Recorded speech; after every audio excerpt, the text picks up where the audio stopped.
दोस्तों 60 के दशक के आखिरी सालों में बॉलीवुड में अपनी ब्यूटी से सनसनी मचा देने वाली एक्ट्रेस विमी, जिस पर उस दौर में हर कोई फिदा रहता था, वही विमी जो साल 1967 में रिलीज हुई सुपरहिट फिल्म हमराज की हीरोइन थी और जो अपनी पहली ही फिल्म से उस दौर में बॉलीवुड की टॉप एक्ट्रेस बन गई।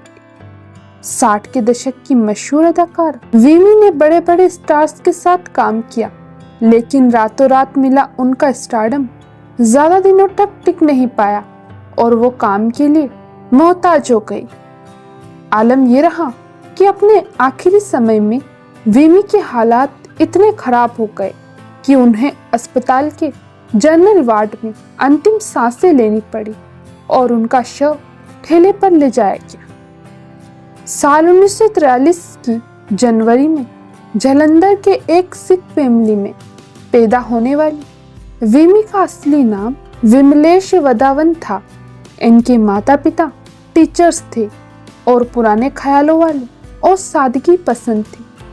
फिल्में तो छोड़िए, वो लड़कियों के वेस्टर्न ड्रेसेस पहनने और मेकअप करने तक के खिलाफ थे, लेकिन उनके ठीक उलट विमी एक आजाद ख्याल वाली लड़की थी। एक दफा बचपन में विमी ने खेल खेल में अपने बाल कैंची से काट लिए थे। इस बात पर विमी की मां ने उनकी पिटाई कर दी थी। वक्त गुजरा और विमी के माता पिता मुंबई शिफ्ट हो गए। मुंबई के सोफिया कॉलेज से विमी ने अपना ग्रेजुएशन कंप्लीट किया और पढ़ाई के दौरान ही विमी ऑल इंडिया रेडियो में कई प्रोग्राम्स में भी हिस्सा लिया करती थी। इस दौरान विमी की मुलाकात शिव अग्रवाल से हुई, जो कि कलकत्ता के एक बड़े मारवाड़ी बिजनेस परिवार से। विमी ने उनसे मैरिज कर ली। विमी के माता पिता इस शादी के एकदम खिलाफ थे, लिहाजा उन्होंने विमी से अपना रिश्ता खत्म कर लिया। शादी के बाद विमी अपने पति के साथ कलकत्ता आ गई और उनको एक बेटा पैदा हुआ जिसका नाम रखा गया रजनीश। विमी के हस्बैंड शिव अग्रवाल काफी अमीर थे। ससुराल में विमी ऐशो आराम वाली जिंदगी गुजार रही। महंगे कपड़ों और आलीशान लाइफस्टाइल के बिना विमी का कोई भी दिन नहीं गुजरता था। उस दौर में गोल्फ और बिलियर्ड खेलना केवल अमीर लोगों को ही नसीब होता था। विमी की किस्मत ने भी उन्हें ये सब तजुर्बा हासिल करने का मौका दिया। अक्सर विमी अपने पति के साथ बड़े बड़े लोगों की पार्टियों में भी शुमार हुआ करती थी। ऐसे ही एक पार्टी ने ही विमी की किस्मत बदलकर रख दी। कलकत्ता के ग्रैंड होटल में ऐसी एक पार्टी थी और उस पार्टी में शहर के बस कुछ अमीर लोग ही शुमार हुए थे। इसी पार्टी में शिरकत करने आए थे उस दौर के एक बड़े म्यूजिशियन रवि। पार्टी में किसी ने रवि को बताया कि विमी काफी अच्छा गाती है। रवि, जो कि उम्दा म्यूजिशियन के अलावा एक बढ़िया सिंगर भी थे, उन्होंने विमी से सॉन्ग सुनाने की फरमाइश। विमी ने रवि की फरमाइश मानी और एक गाना सुनाया। रवि को विमी की गायकी काफी पसंद आई, लेकिन विमी की खूबसूरती से रवि ज्यादा इम्प्रेस थे। उन्होंने पार्टी में ही विमी से कहा कि वो फिल्मों में काम क्यों नहीं करती। विमी ने हंसते हुए जवाब दिया, मैं 2 बच्चे की माँ ठहरी, मुझे भला कौन फिल्मों में काम दे। रवि ने विमी और उनके हस्बैंड शिव अग्रवाल से कहा, मेरे बेटे की जन्मदिन पार्टी है तो आप दोनों को मुंबई जरूर आना होगा। शिव अग्रवाल ने रवि का वो न्योता कबूल कर लिया और कुछ ही दिनों बाद विमी और उनके पति शिव अग्रवाल मुंबई पहुंच गए। रवि ने अपने बेटे के बर्थडे की एक छोटी सी पार्टी रखी और उस पार्टी में बॉलीवुड के कुछ ही लोग शुमार हुए। इस पार्टी का केवल एक ही मकसद था, विमी को बी.आर. चोपड़ा से मिलाना, जो कि इस पार्टी में शुमार होने वाली थी। और उन्हीं दिनों वो अपनी नई फिल्म हमराज के लिए एक नई हीरोइन की तलाश में भी थे। दरअसल फिल्म हमराज में हीरोइन को फिल्म के बीच में ही मर जाना था, लेकिन उस दौर की सभी बड़ी हीरोइनों जैसे माला सिन्हा, नंदा और आशा पारेख ने ये फिल्म करने से साफ इनकार कर दिया था। इसीलिए बी.आर. चोपड़ा फिल्म हमराज के लिए किसी नए चेहरे की तलाश में थी। पार्टी में रवि ने विमी और उनके हस्बैंड शिव अग्रवाल को बी.आर. चोपड़ा से मिलवाया, लेकिन बी.आर. चोपड़ा ने विमी या उनके पति से फिल्म के बारे में कोई भी बात नहीं की। पार्टी खत्म हुई और बी.आर. चोपड़ा चले गए। विमी और उनके हस्बैंड को लगा कि शायद बी.आर. चोपड़ा को विमी को फिल्म में लेने में कोई दिलचस्पी नहीं है। अगले दिन जब रवि बी.आर. चोपड़ा से मिलने उनके ऑफिस पहुंचे तो उन्होंने खुद ही विमी का जिक्र रवि से किया और विमी को अपनी फिल्म हमराज में लेने की बात कही। रवि ने विमी और उनके हस्बैंड शिव अग्रवाल को बताया कि बी.आर. चोपड़ा विमी को अपनी फिल्म में लेना चाहते हैं। विमी ने रवि से कुछ दिन सोचकर जवाब देने को कहा। एक इंटरव्यू में विमी ने बताया था कि रवि के जाने के बाद मैंने खुद से कई दफा ये सवाल किया था कि क्यों नहीं, आखिर क्या बुराई है फिल्मों में काम करने। 3 हफ्तों में कई दफा मैंने खुद से यही सवाल किया। मेरे पास ना कहने की कोई वजह नहीं। इतने बड़े फैसले में विमी ने अपने परिवार के लोगों से सपोर्ट की भी उम्मीद की थी, लेकिन उनके हस्बैंड शिव अग्रवाल को छोड़कर किसी ने भी उनका साथ नहीं दिया। आखिरकार विमी ने रवि से कह दिया कि वो बी.आर. चोपड़ा की फिल्म में काम जरूर करेगी। ये बात जब विमी के ससुराल वालों को मालूम चली तो जायदाद का थोड़ा सा हिस्सा देकर उन्होंने शिव अग्रवाल और विमी से अपने रिश्ते खत्म कर लिए। विमी के मायके वाले तो पहले ही उनसे रिश्ता खत्म कर चुके, लेकिन विमी ने अपने कदम पीछे नहीं खींचे। वो तय कर चुकी थी कि अब फिल्में ही उनकी दुनिया है और एक्टिंग उनकी जिंदगी। फिर फिल्म हमराज की शूटिंग शुरू हो गई। चूंकि विमी कोई ट्रेंड एक्टर नहीं थी, सो उनके सीन्स शूट करने में बेहद दिक्कतें आई।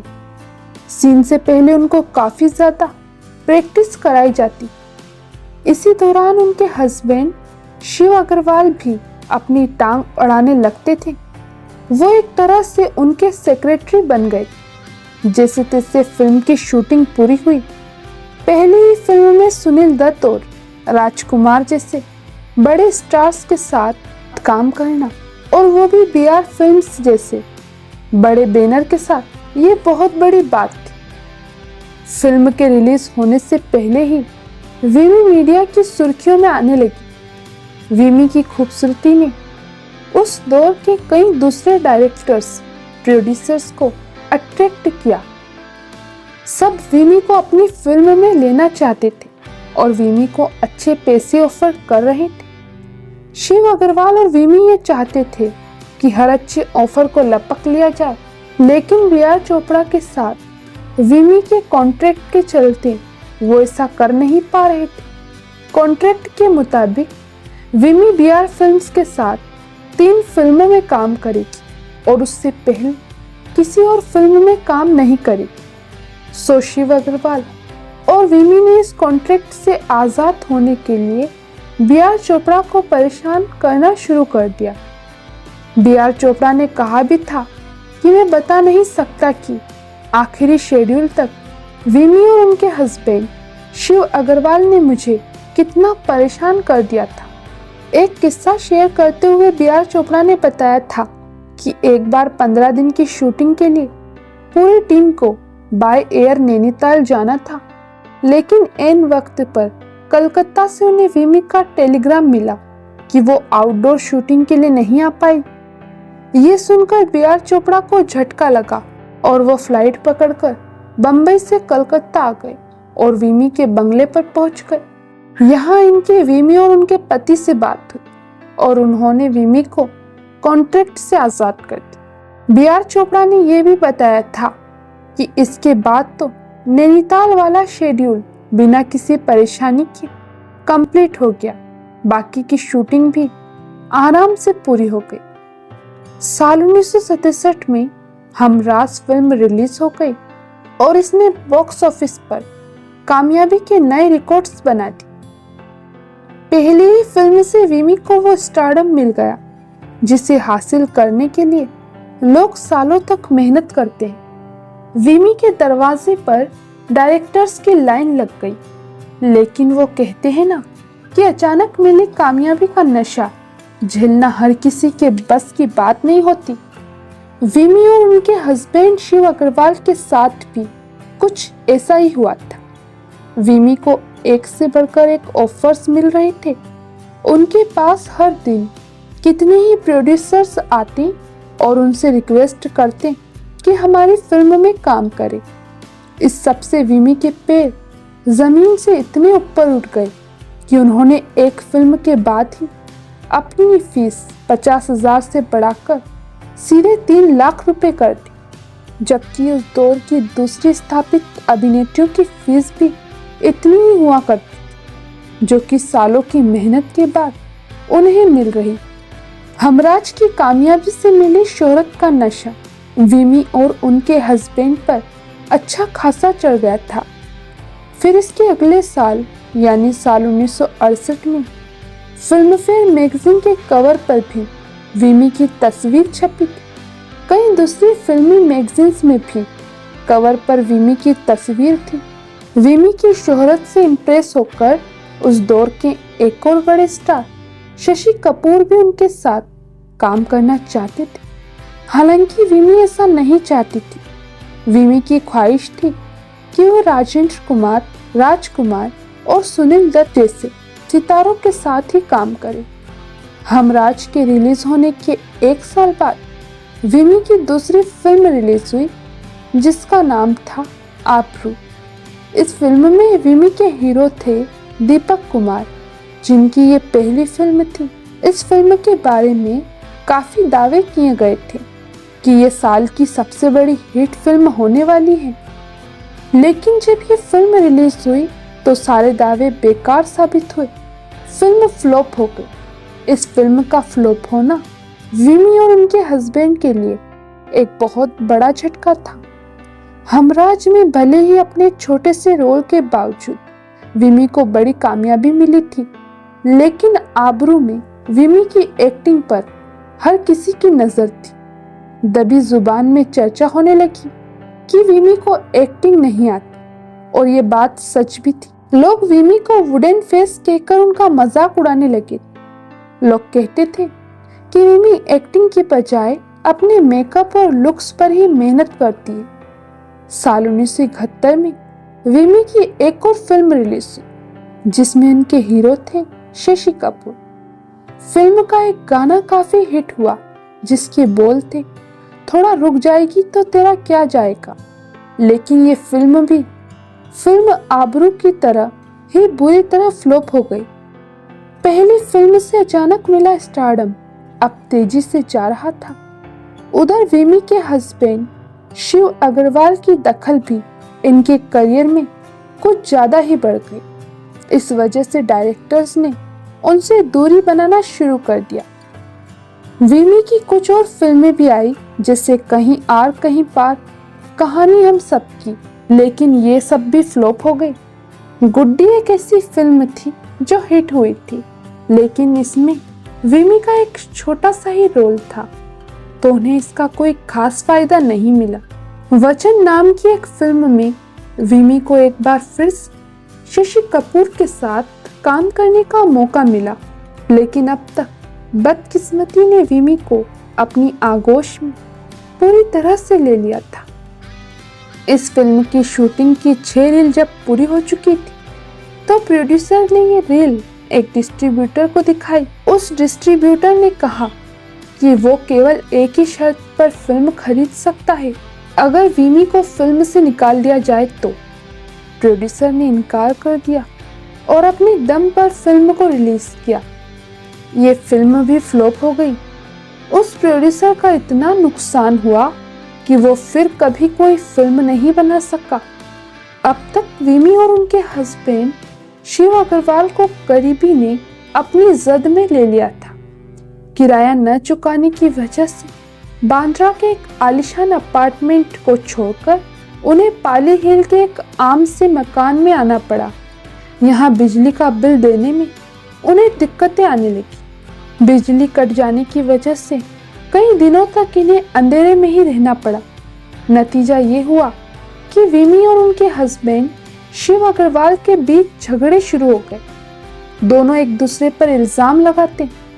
विमी कहती कि शिव अग्रवाल की वजह से उनका करियर खराब हुआ है, तो शिव अग्रवाल कहते कि विमी की वजह से उनका अपने परिवार से रिश्ता खत्म हो गया। ये झगड़े जब बढ़ते ही चले गए तो शिव अग्रवाल विमी को छोड़कर अपने परिवार के पास वापस कलकत्ता चले गए। दोनों के बीच मुकदमेबाजी भी हुई। शिव अग्रवाल जब विमी को छोड़कर वापस अपने परिवार के पास कलकत्ता चले गए तो मुंबई में विमी एकदम अकेली रह गई। इसी दौरान इनकी मुलाकात हुई जोली नाम के एक आदमी से जो छोटी फिल्मों को प्रोड्यूस करता था। जोली ने विमी को अपनी फिल्मों में कास्ट करने के सपने दिखाए। हालांकि वे फिल्में कभी नहीं बनी, लेकिन सहारे के लिए विमी जोली के साथ रहने लगी। एक दौर में महंगे होटलों में ठहरने वाली विमी अब जोली के दिए एक बेहद आम से मकान में रहने को मजबूर थी। उनकी जिंदगी में उदासी और अकेलापन कुछ इस कदर छा गया था कि उन्होंने शराब पीना शुरू कर दिया। विमी को शराब की बेहद गहरी लत लग गई। दिन ब दिन विमी की ये लत बढ़ती जा रही। विमी को लीवर की बीमारी भी लग गई। एक वक्त तो वो भी आया कि लाखों में खेलने वाली विमी के पास एक कौड़ी भी नहीं बची। इसी दौरान जोली ने विमी को सलाह दी कि फिल्में पाने के लिए उसे डायरेक्टर्स और प्रोड्यूसर्स के साथ वक्त गुजारना पड़ेगा। इनडायरेक्टली जोली विमी से प्रोस्टिट्यूशन करने को कह रहा था। पाई पाई के लिए मोहताज विमी ने यह भी करना शुरू कर दिया। पैसे की कमी की वजह से विमी ने सस्ती देशी शराब पीना भी शुरू कर दिया। उस शराब ने विमी के लीवर की हालत तो ज्यादा खराब कर। इसी दौरान विमी को एक फिल्म में सुनील दत्त के साथ कास्ट भी किया गया, लेकिन शराब की उनकी लत के चलते जल्दी उन्हें फिल्म से आउट भी कर दिया गया। इससे तो मानो विमी और ज्यादा टूट गई। वो शराब के नशे में और ज्यादा डूबती चली गई। इसी दौरान एक दिन कोर्ट में विमी की मुलाकात म्यूजिक कंपोजर रवि से हुई। विमी अपने हस्बैंड शिव अग्रवाल से तलाक के मुकदमे के सिलसिले में कोर्ट आई थी। उनके साथ जोली भी था। एक इंटरव्यू में रवि ने बताया था कि विमी से वो कोर्ट में मिले थे। विमी पूरी तरह से नशे में डूबी हुई थी। विमी रवि को देखते ही फूट फूट कर रोने लगी और अपने हस्बैंड की हरकतें उन्हें बताने लगी। रवि ने विमी को दिलासा दिया कि वो जल्द ही उनके पति से बात करेंगे और सब कुछ ठीक करने की कोशिश करेंगे। लेकिन एक कॉन्सर्ट के सिलसिले में रवि को वर्ल्ड टूर पर जाना पड़ गया। जब तक रवि वापस आए तब तक विमी इस दुनिया से जा चुकी। बी.आर. चोपड़ा ने भी एक इंटरव्यू में बताया था कि अपनी मौत से एक हफ्ता पहले विमी उनसे मिलने आई। विमी के शरीर से किसी सस्ती दारू की बेहद तेज महक आ रही। विमी की कमर और बाजुओं में जख्म थे। वो काफी परेशान दिख रही। वो बी.आर. चोपड़ा से अपने उस बर्ताव के लिए माफी मांगने आई थी जो शिव अग्रवाल के कहने पर हमराज फिल्म के दौरान उन्होंने बी.आर. चोपड़ा के साथ किया था। बी.आर. चोपड़ा से आखिरी मुलाकात के 3-4 दिन बाद ही विमी की तबीयत बेहद ज्यादा खराब हो गई। जोली ने विमी को नानावती हॉस्पिटल के जनरल वार्ड में छोड़ दिया। जिंदगी से पूरी तरह से उम्मीद खोकर विमी वहां अकेली पड़ी थी और अपनी मौत का इंतजार कर रही थी। और महज 34 साल की उम्र में विमी ने इस दुनिया को अलविदा कह दिया। हालत ये थे कि कुछ सालों पहले तक जिसकी एक झलक देखने के लिए लोग भीड़ लगा लिया करते थे, उसकी लाश को उठाने के लिए भी कोई नहीं आ रहा था। महंगी महंगी गाड़ियों में घूमने वाली विमी का शमशान तक का सफर एक ठेले पर लेटकर पूरा हुआ। ये ठेला भी जोली ने किसी चने बेचने वाले से कुछ देर के लिए लिया था। विमी की कहानी जानने वाले लोग कहते हैं कि काश उस दिन उस पार्टी में म्यूजिशियन रवि ने विमी को न देखा होता तो शायद आज विमी अपने घर पर एक खुशहाल जिंदगी गुजार रही होती। विमी की कहानी बिना उस फिल्म का जिक्र किए अधूरी है जो उनके करियर की दूसरी और आखिरी हिट फिल्म थी। इस फिल्म का नाम था नानक नाम जहाज है। ये फिल्म हमराज के बाद ही रिलीज हुई थी। ये एक पंजाबी फिल्म थी। ये फिल्म भी बड़ी हिट फिल्म रही थी। इस फिल्म को बनाया था माहेश्वरी प्रोडक्शन ने, जिन्होंने नीलकमल और काजल जैसी सुपरहिट फिल्में बनाई। इस फिल्म के लिए पहले तनुजा और सिमी ग्रेवाल को अप्रोच किया गया, लेकिन चूंकि विमी की पैदाइश एक पंजाबी फैमिली में हुई थी और वो पंजाबी बोलती थी, तो उन्हें इस फिल्म के लिए सेलेक्ट कर लिया गया था। ये फिल्म बड़ी हिट साबित हुई थी। आज भी ये क्लासिकल पंजाबी फिल्म्स में गिनी जाती है। हालांकि विमी को इस फिल्म की कामयाबी का कोई फायदा नहीं मिल पाया था। जिंदगी की गाड़ी कब कौन से मोड़ पर पलट जाए इसका अंदाजा किसी को नहीं होता। एक आलीशान लाइफस्टाइल वाली खूबसूरत विमी का आखिरी वक्त इतना बदसूरत और भयानक होगा, ये कोई सोच भी नहीं सकता था। विमी आज जिस भी दुनिया में और जिस भी हाल में होगी, उम्मीद करते हैं कि वो उस हाल से बेहतर हो जो यहाँ आखिरी वक्त में उनका हुआ था। विमी की कहानी यहीं पर खत्म होती है। दोस्तों, ऐसे ही अपने फेवरेट कलाकारों के बारे में जानने के लिए सब्सक्राइब कीजिए हमारे चैनल सेलेब्स रियल लाइफ को।